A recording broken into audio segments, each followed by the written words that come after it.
ਤੋ ਦੋਸਤੋ ਸਤਿ ਸ਼੍ਰੀ ਅਕਾਲ। ਲੜੀ ਨੂੰ ਮਿਲਾਉਣ ਲਈ ਵੀਡੀਓ ਦਾ ਪਹਿਲਾ ਭਾਗ ਜ਼ਰੂਰ ਦੇਖੋ।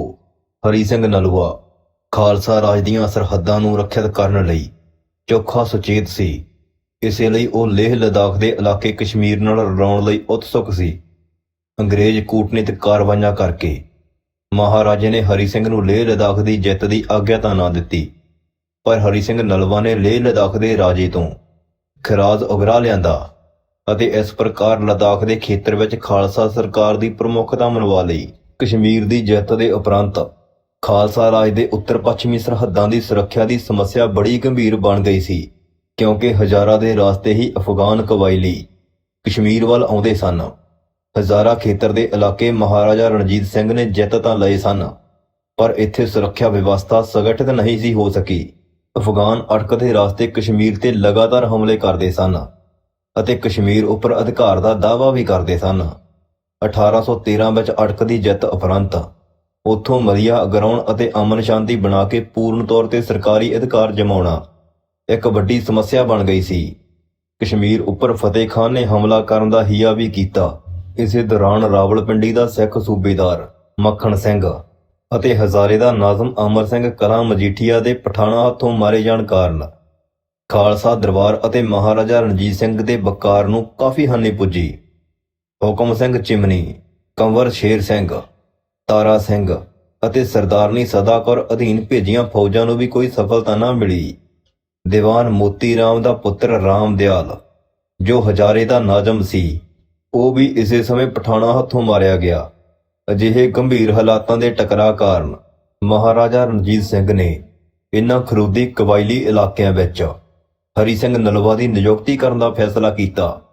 ਮਹਾਰਾਜੇ ਨੂੰ ਪੂਰੀ ਜਾਣਕਾਰੀ ਸੀ ਕਿ ਕੁਝ ਹੀ ਸਮਾਂ ਪਹਿਲਾਂ ਹਰੀ ਸਿੰਘ ਨੇ ਕਸ਼ਮੀਰ ਦੀ ਜਿੱਤ ਦੇ ਪਿੱਛੋਂ ਹਜ਼ਾਰਾ ਇਲਾਕੇ ਵਿੱਚ ਪਹਿਲੀ ਜਿੱਤ ਪ੍ਰਾਪਤ ਕਰਕੇ ਇੱਥੋਂ ਮਲੀਆ ਅਗਰਾ ਲਿਆਂਦਾ ਸੀ ਅਤੇ ਬਕਾਇਦਾ ਪ੍ਰਬੰਧਕ ਵਿਵਸਥਾ ਸੰਗਠਿਤ ਕਰਨ ਲਈ ਤਾਰਬੇਲਾ ਵਿਖੇ ਥਾਣਾ ਵੀ ਕਾਇਮ ਕਰ ਦਿੱਤਾ ਸੀ। ਇਸੇ ਪਿਛੋਕੜ ਨੂੰ ਧਿਆਨ ਵਿੱਚ ਰੱਖ ਕੇ ਹਰੀ ਸਿੰਘ ਦੀ ਕਾਬਲੀਅਤ ਸਦਕਾ ਉਸ ਨੂੰ ਕਸ਼ਮੀਰ ਤੋਂ ਹਜ਼ਾਰਾ ਵਿਖੇ ਭੇਜਿਆ ਗਿਆ। ਸਰਦਾਰ ਹਰੀ ਸਿੰਘ ਨਲੂਆ ਦੇ ਜੀਵਨ ਦੇ ਅਗਲੇ 15 ਸਾਲ 1822 ਤੋਂ 1837 ਤੱਕ ਹਜ਼ਾਰਾ ਤੋਂ ਪਿਸ਼ਾਵਰ ਤੱਕ ਦੇ ਇਲਾਕੇ ਵਿੱਚ ਹੀ ਗੁਜ਼ਰੇ ਸਨ। ਦਿਲਚਸਪ ਗੱਲ ਤਾਂ ਇਹ ਹੈ ਕਿ ਭਾਰਤ ਦੀ ਉੱਤਰ ਪੱਛਮੀ ਸੀਮਾ ਖੈਬਰ ਅਤੇ ਕੁਰਾਕਰਮ ਦਰਿਆ ਤੱਕ ਨਿਸ਼ਚਿਤ ਕਰਨ ਦਾ ਜੋ ਸੰਕਲਪ ਸਭ ਤੋਂ ਪਹਿਲਾਂ ਅਸ਼ੋਕ ਅਤੇ ਫਿਰ ਅਕਬਰ ਵਰਗੇ ਮਹਾਨ ਸਮਰਾਟਾਂ ਦੁਆਰਾ ਚਿਤਵਿਆ ਗਿਆ ਸੀ, ਉਸ ਤੋਂ ਪਿੱਛੋਂ ਮਹਾਰਾਜਾ ਰਣਜੀਤ ਸਿੰਘ ਅਤੇ ਉਸ ਦੇ ਪ੍ਰਮੁੱਖ ਜਰਨੈਲ ਹਰੀ ਸਿੰਘ ਨਲੂਆ ਨੇ ਇਹੀ ਹੱਦਾਂ ਨਿਸ਼ਚਿਤ ਕਰਕੇ ਇਤਿਹਾਸ ਦੀ ਮੁਹਾੜ ਮੋੜੀ ਸੀ। ਉਹਨਾਂ ਦੀ ਇਹ ਕਾਰਗਰ ਨੀਤੀ ਸਦਕਾ ਹੀ ਅਫਗਾਨੀ ਧਾੜਵੀਆਂ ਦਾ ਪੰਜਾਬ ਦੇ ਮੈਦਾਨ ਵਿੱਚ ਕੇਂਦਰੀ ਏਸ਼ੀਆ ਅਤੇ ਅਫਗਾਨਿਸਤਾਨ ਦੇ ਪਹਾੜਾਂ ਵੱਲੋਂ ਆਉਣਾ ਬੰਦ ਹੋ ਗਿਆ ਸੀ। ਇਸੇ ਨੀਤੀ ਨੂੰ ਅੰਗਰੇਜ਼ੀ ਬਰਤਾਨਵੀ ਸਾਮਰਾਜੀ ਸਰਕਾਰ ਨੇ ਕਾਇਮ ਰੱਖਿਆ, ਪਰ 1947 ਵਿੱਚ ਭਾਰਤੀ ਉਪ ਮਹਾਦੀਪ ਦੀ ਵੰਡ ਕਾਰਨ ਜਦੋਂ ਨਵੀਆਂ ਹੱਦਾਂ ਉਲੀਕੀਆਂ ਗਈਆਂ ਤਾਂ ਇਹ ਸੰਤੁਲਨ ਕਾਇਮ ਨਾ ਰਹਿ ਸਕਿਆ ਅਤੇ ਪਾਕਿਸਤਾਨੀ ਨੇਤਾਵਾਂ ਨੇ ਇਸ ਖਿੱਤੇ ਵਿੱਚ ਇਸਲਾਮੀ ਪਿਸ਼ਾਵਰ ਨੂੰ ਪੁਨਰ ਸਰਜੀਤ ਕਰਨ ਲਈ ਕਸ਼ਮੀਰ ਉੱਪਰ ਅਖੌਤੀ ਕਬੀਲਿਆਂ ਦੇ ਹਮਲੇ ਦਾ ਵੇਰਵਾ ਪੈਦਾ ਕਰਕੇ ਦੱਖਣੀ ਏਸ਼ੀਆ ਦੀ ਨਵੀਂ ਰਾਜਨੀਤਿਕ ਬਣਤਰ ਵਿੱਚ ਕਸ਼ਮੀਰ ਸਮੱਸਿਆ ਦਾ ਹਊਆ ਖੜਾ ਕਰ ਦਿੱਤਾ, ਤਾਂ ਜੋ ਭਾਰਤੀ ਮਹਾਦੀਪ ਦੇ ਨਕਸ਼ੇ ਉੱਪਰ ਪਾਕਿਸਤਾਨ ਦੀ ਹੋਂਦ ਦੀ ਅਨੁਕੂਲਤਾ ਨੂੰ ਪ੍ਰਸੰਗਕ ਬਣਾਇਆ ਜਾ ਸਕੇ। ਇਸੇ ਸੰਦਰਭ ਵਿੱਚ ਇਤਿਹਾਸਕਾਰੀ ਕਿਆਸ ਅਰਈਆ ਅਨੁਸਾਰ ਜੇ ਹਰੀ ਸਿੰਘ ਨਲੂਆ ਨੂੰ ਕਸ਼ਮੀਰ ਵਿੱਚ ਕੁਝ ਹੋਰ ਸਮਾਂ ਮਿਲ ਜਾਂਦਾ ਤਾਂ ਸ਼ਾਇਦ ਵਰਤਮਾਨ ਕਸ਼ਮੀਰ ਦੀਆਂ ਪਰਿਸਥਿਤੀਆਂ ਵਿੱਚ ਇਸ ਪ੍ਰਕਾਰ ਦਾ ਬਦਲਾਵ ਆ ਜਾਂਦਾ ਕਿ ਪਾਕਿਸਤਾਨ ਲਈ ਅਜਿਹਾ ਕਰਨਾ ਅਸੰਭਵ ਹੋ ਜਾਂਦਾ। 19ਵੀਂ ਸਦੀ ਦੇ ਪਹਿਲੇ 2 ਦਹਾਕਿਆਂ ਦੇ ਅੰਤ ਤੱਕ ਬਰਤਾਨਵੀ ਬਸਤੀਵਾਦ ਨੇ ਭਾਰਤੀ ਉਪ ਮਹਾਦੀਪ ਦੇ ਚੋਖੇ ਇਲਾਕੇ ਉੱਪਰ ਆਪਣਾ ਅਧਿਕਾਰ ਜਮਾ ਲਿਆ ਸੀ। ਦੱਖਣ ਤੋਂ ਗੰਗਾ ਜਮਨਾ ਦੇ ਵਿਸ਼ਾਲ ਉਪਜਾਊ ਮੈਦਾਨ ਤੱਕ ਅਤੇ ਪੂਰਬ ਵਿੱਚ ਕਲਕੱਤੇ ਤੋਂ ਪੱਛਮ ਵਿੱਚ ਮਹਾਰਾਸ਼ਟਰ, ਮੁੰਬਈ, ਗੁਜਰਾਤ ਅਤੇ ਰਾਜਪੂਤਾਨੇ ਦੇ ਖੇਤਰ ਤੱਕ ਮੁਗਲ ਸਾਮਰਾਟ ਦਾ ਅਧਿਕਾਰ ਜਾਂ ਰਾਜ ਨਾ ਮਾਤਰ ਹੀ ਰਹਿ ਗਿਆ ਸੀ। ਮੁਗਲਾਂ ਦੇ ਵੱਡੇ ਵੱਡੇ ਨਜ਼ਮਾਂ ਅਤੇ ਮਰਾਠਾ ਸੰਗਠਨ ਦੇ ਜਰਨੈਲਾਂ ਨੇ ਅੰਗਰੇਜ਼ ਈਸਟ ਇੰਡੀਆ ਕੰਪਨੀ ਨੂੰ ਸਰਬ ਉੱਚ ਅਤੇ ਸ਼ਕਤੀਸ਼ਾਲੀ ਮੰਨ ਕੇ ਇਸ ਦੀ ਪ੍ਰਮੁੱਖਤਾ ਅਧੀਨਗੀ ਪ੍ਰਵਾਨ ਕਰ ਰੱਖੀ ਸੀ। ਸਿੱਟੇ ਵਜੋਂ ਮੁਸਲਮਾਨਾਂ ਵਿੱਚ ਹੀਣ ਭਾਵਨਾ ਅਤੇ ਬੇਚੈਨੀ ਪਸਰਨ ਲੱਗੀ। ਇਸ ਸਥਿਤੀ ਦੇ ਟਕਰਾਅ ਲਈ ਕੱਟੜਪੰਥੀ ਮੁਸਲਮਾਨ ਮੌਲਾਣਿਆਂ ਨੇ ਸੁਧਾਰ ਲਹਿਰ ਦਾ ਭਾਰਤ ਵਿੱਚ ਪ੍ਰਚਾਰ ਕਰਨਾ ਆਰੰਭ ਕਰ ਦਿੱਤਾ। ਰਾਏ ਬਰੇਲੀ ਵਰਤਮਾਨ ਉੱਤਰ ਪ੍ਰਦੇਸ਼ ਇੱਥੇ 1796 ਈਸਵੀ ਵਿੱਚ ਜਨਮੇ। ਸੱਯਦ ਅਹਿਮਦ ਵੱਲੋਂ ਚਲਾਈ ਤਰਗੀਬ-ਏ-ਮੁਹੰਮਦੀਆ ਨਾਂ ਦੀ ਇਸਲਾਮੀ ਸੁਧਾਰ ਲਹਿਰ ਦਾ ਮੁੱਖ ਨਾਅਰਾ ਕਾਫਰਾਂ ਨੂੰ ਭਾਰਤ ਵਿੱਚੋਂ ਕੱਢਣ ਦਾ ਸੀ। ਦਿੱਲੀ ਦੇ ਸ਼ਾਹ ਇਸਮਾਇਲ ਅਤੇ ਮੌਲਵੀ ਅਬਦੁਲ ਹਈ ਉਸ ਦੇ ਉੱਘੇ ਸਾਥੀ ਬਣੇ। ਸੈਯਦ ਅਹਿਮਦ ਨੇ ਕਲਕੱਤੇ ਤੋਂ ਦਿੱਲੀ ਤੱਕ ਦੇ ਵਿਸ਼ਾਲ ਖੇਤਰ ਵਿੱਚ ਬਹੁਤ ਸਾਰੀਆਂ ਥਾਵਾਂ ਉੱਪਰ ਮੁਸਲਮਾਨਾਂ ਦੇ ਵੱਡੇ ਇਕੱਠਾਂ ਨੂੰ ਸੰਬੋਧਿਤ ਕੀਤਾ। ਦਿੱਲੀ ਦੇ ਨਾਮ ਨਿਹਾਦ ਮੁਗਲ ਬਾਦਸ਼ਾਹ ਅਤੇ ਕਈ ਮੁਸਲਮਾਨ ਨਵਾਬਾਂ ਨੇ ਉਸ ਦੀ ਮਾਇਕ ਸਹਾਇਤਾ ਵੀ ਕੀਤੀ ਅਤੇ ਉਸ ਦੁਆਲੇ ਲਗਭਗ 1 ਲੱਖ ਮੁਸਲਮਾਨਾਂ ਦੀ ਭੀੜ ਇਕੱਠੀ ਹੋ ਗਈ ਸੀ। ਇਸਲਾਮੀ ਪਰਿਭਾਸ਼ਾ ਵਿੱਚ ਅੰਗਰੇਜ਼ ਹੀ ਕਾਫਰ ਹਨ, ਪਰ ਸੈਯਦ ਅਹਿਮਦ ਬਰੇਲਵੀ ਨੇ ਇਲਾਹਾਬਾਦ ਦੇ ਸ਼ੇਖ ਗੁਲਾਮ ਅਲੀ ਰਾਇਸ ਰਾਹੀਂ ਉੱਤਰ ਪੱਛਮੀ ਸਰਹੱਦੀ ਸੂਬੇ ਵਰਤਮਾਨ ਉੱਤਰ ਪ੍ਰਦੇਸ਼ ਦੇ ਉਪ ਗਵਰਨਰ ਨੂੰ ਇਹ ਸਪਸ਼ਟ ਕਰ ਦਿੱਤਾ ਸੀ ਕਿ ਉਸ ਦੀ ਜਹਾਦੀ ਲਹਿਰ ਕੇਵਲ ਸਿੱਖਾਂ ਵਿਰੁੱਧ ਹੀ ਸੀ। ਉਹਨਾਂ ਨੇ ਲਾਹੌਰ ਅਤੇ ਉਸ ਦੇ ਪਾਰਲੇ ਵਿਸ਼ਾਲ ਮੁਸਲਮਾਨੀ ਬਹੁ ਗਿਣਤੀ ਵਾਲੇ ਖੇਤਰਾਂ ਵਿੱਚ ਆਪਣਾ ਰਾਜ ਬਣਾ ਰੱਖਿਆ ਸੀ ਅਤੇ ਉਹ ਮੁਸਲਮਾਨਾਂ ਉੱਪਰ ਜ਼ੁਲਮ ਕਰ ਰਹੇ ਸਨ।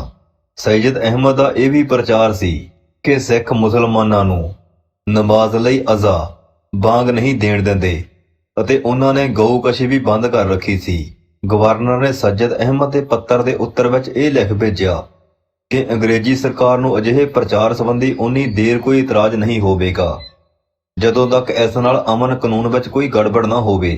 1822 ਈਸਵੀ ਵਿੱਚ ਸੈਯਦ ਅਹਿਮਦ ਆਪਣੀ ਇਸ ਲਹਿਰ ਦੀ ਸਫਲਤਾ ਲਈ ਦੁਆ ਅਰਦਾਸ ਕਰਨ ਲਈ ਮੱਕੇ ਚਲਿਆ ਗਿਆ। ਉੱਥੋਂ ਦੇ ਵਹਾਬੀਆਂ ਨਾਲ ਸੰਪਰਕ ਕਰਕੇ ਉਸਨੇ ਪ੍ਰਚਾਰ ਕੀਤਾ ਕਿ ਉਸ ਦਾ ਨਿਸ਼ਾਨਾ ਹਿੰਦੁਸਤਾਨ ਦੇ ਹਰੇਕ ਜ਼ਿਲ੍ਹੇ ਵਿੱਚ ਮੁਹੰਮਦੀ ਜਾਂ ਹਲਾਲੀ ਚੰਨ ਤਾਰੇ ਵਾਲਾ ਝੰਡਾ ਗੱਡਣਾ ਸੀ। ਪਰ ਸੈਯਦ ਅਹਿਮਦ ਨਾਲੋਂ ਨਾਲ ਇਹ ਵੀ ਜ਼ੋਰਦਾਰ ਪ੍ਰਚਾਰ ਕਰਦਾ ਸੀ ਕਿ ਉਹਦਾ ਜਹਾਦ ਹਾਲ ਦੀ ਘੜੀ ਵਿੱਚ ਕੇਵਲ ਸਿੱਖਾਂ ਵਿਰੁੱਧ ਹੀ ਸੀ।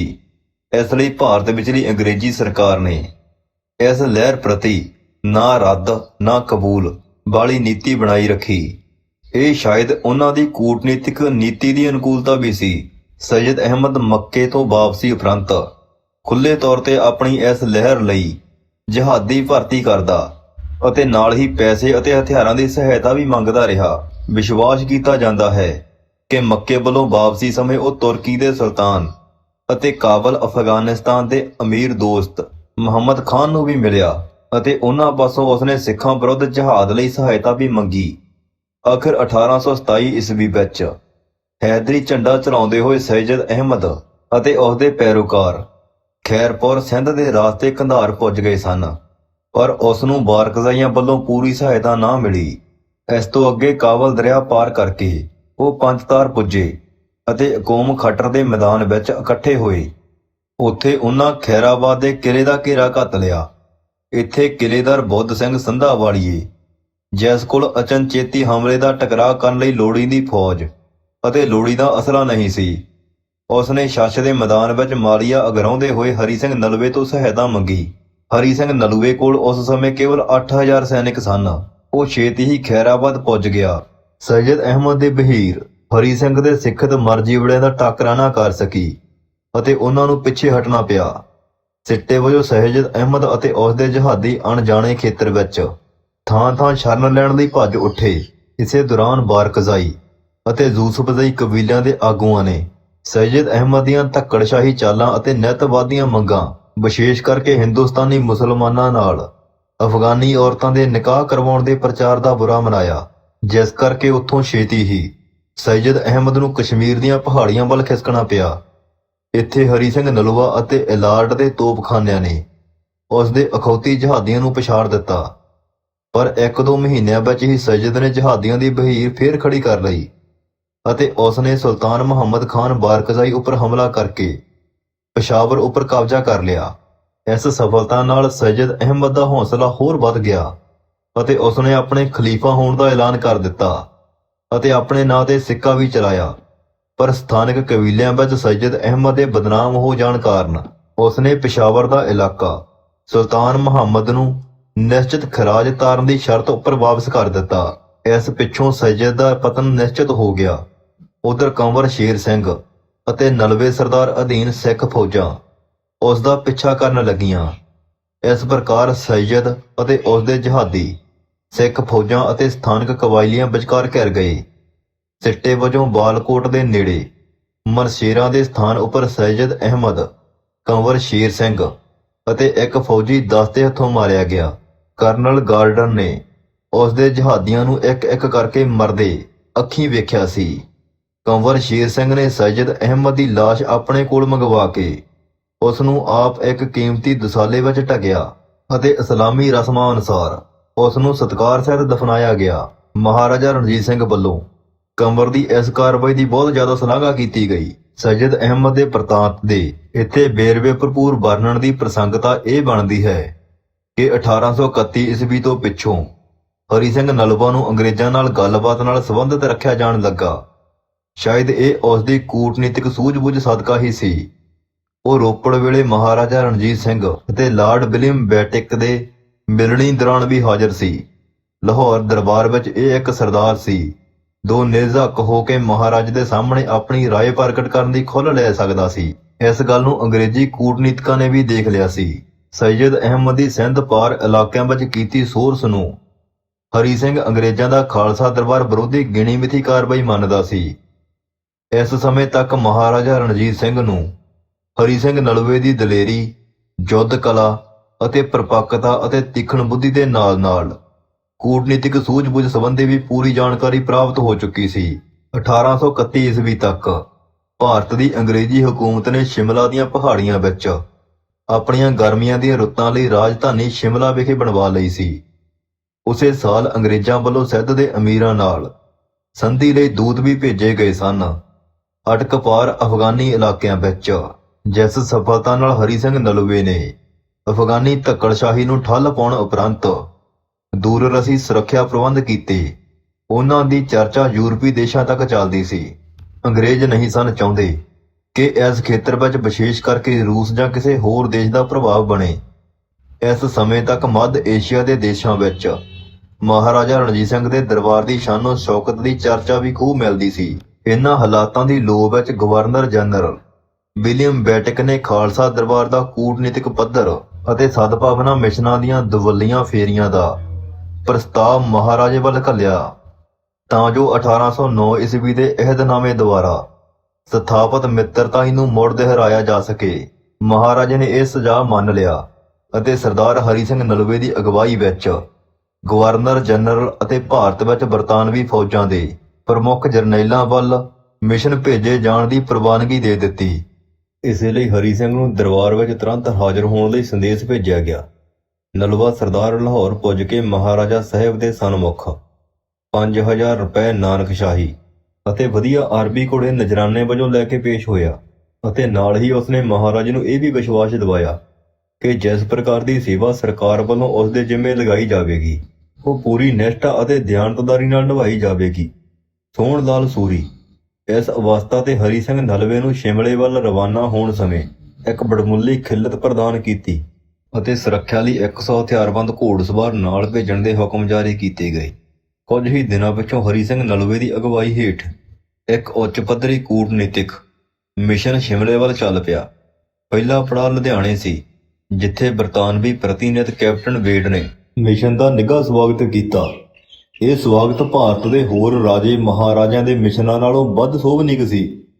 ਹਰੀ ਸਿੰਘ ਨਲੂਏ ਅਤੇ ਉਸ ਦੇ ਸਾਥੀਆਂ ਲਹਿਣਾ ਸਿੰਘ ਮਜੀਠੀਆ, ਅਜੀਤ ਸਿੰਘ ਸੰਧਾਵਾਲੀਆ, ਫਕੀਰ ਅਜ਼ੀਜ਼ੁਦੀਨ, ਦੀਵਾਨ ਮੋਤੀ ਰਾਮ ਅਤੇ ਧੰਨਾ ਸਿੰਘ ਮਲਵਈ ਪ੍ਰਤੀ ਦਰਸਾਈ ਗਈ ਉਚੇਚੀ ਸਵਾਗਤਾਈ ਚੌਖੀ ਉਦਾਰਚਿਤ ਸੀ।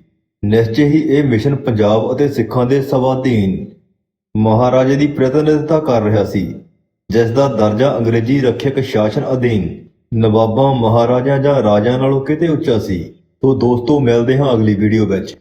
ਚੈਨਲ ਨੂੰ ਸਬਸਕ੍ਰਾਈਬ ਅਤੇ ਵੀਡੀਓ ਨੂੰ ਲਾਈਕ ਸ਼ੇਅਰ ਕਰਨਾ ਨਾ ਭੁੱਲਣਾ। ਧੰਨਵਾਦ।